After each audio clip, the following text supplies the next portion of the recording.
we're tying the Bead Head Wooly Bugger. This is one of the fundamental flies in fly fishing. It fishes extremely well for both trout and salmon.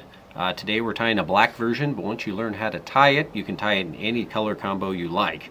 It's a very simple fly. It only has really 4 parts to it. It's got a gold bead on the front, it has a marabou tail, and the body is chenille, and then the feather that's wound through the body is a black hackle fiber. And there's a lot of different ways to tie the woolly bugger, but we're going to keep it as simple as possible and just go with those 4 materials this time. If you're just getting started fly tying, you may want to first watch our Fundamentals of Fly Tying video to give you a little bit of insight on how to get the hook correctly into the vise, how to attach the thread to the hook, and other good things to learn how. But other than that, we'll get started on the woolly bugger.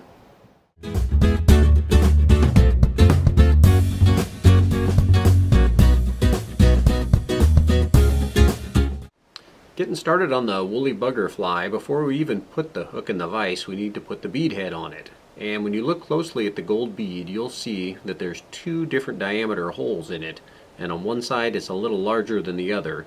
And you want to have the small diameter hole pushed up against the hook eye. So I've slid my bead on the hook. And I'm just going to bring it around up by the hook eye with that small diameter hole pushed up front. And now we can put our hook into the vise.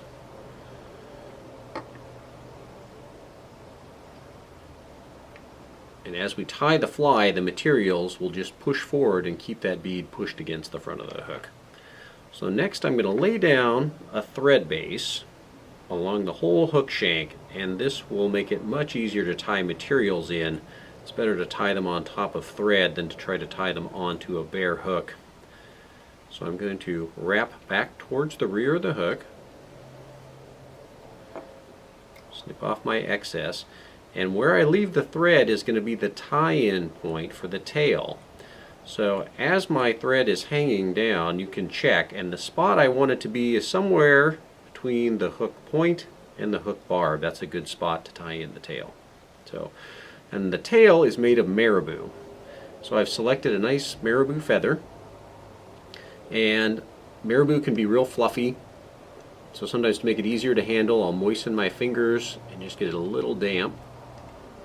And then I want to measure the length of the tail, and I want the length of my tail to be about the same as the length of the hook itself.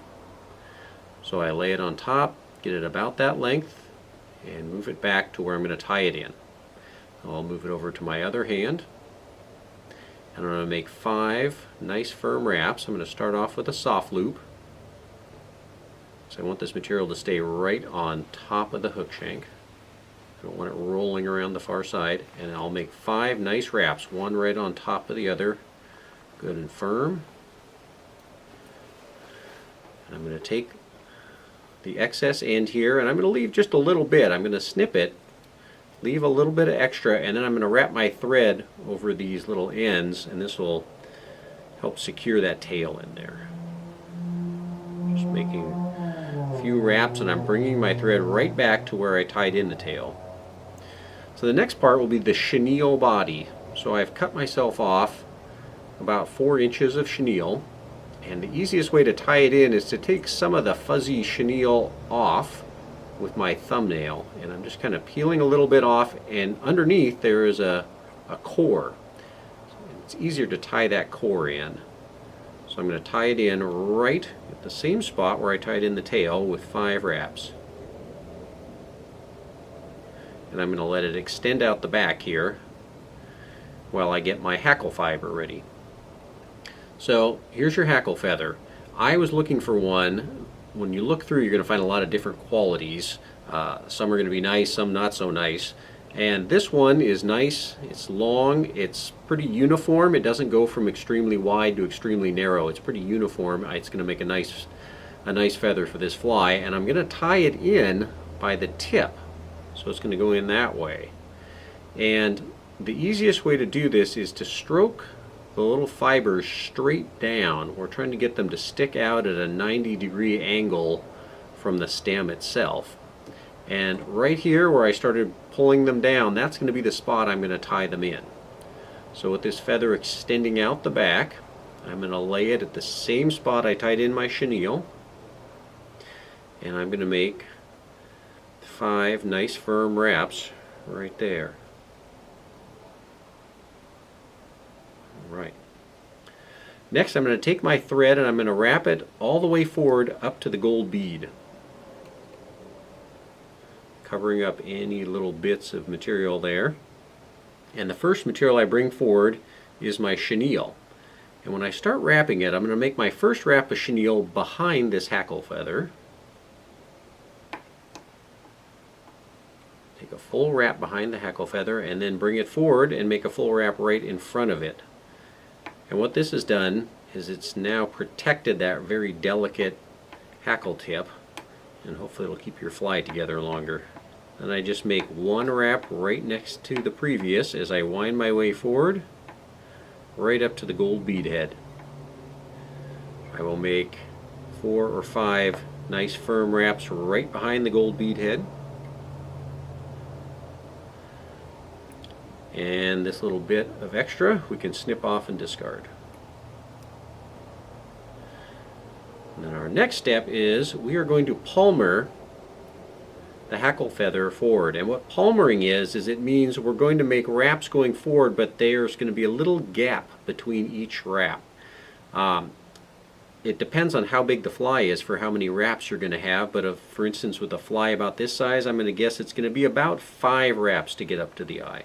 So I'll start, make one full wrap right where I tied it in, work my way forward with a little gap, 2, 3, 4, make my last wrap right behind the bead head, 5. It really doesn't matter whether it's 4 or 5 or 6, just so they're nice and even. And then I'm going to tie this hackle feather off with 5 nice firm wraps right behind the bead head.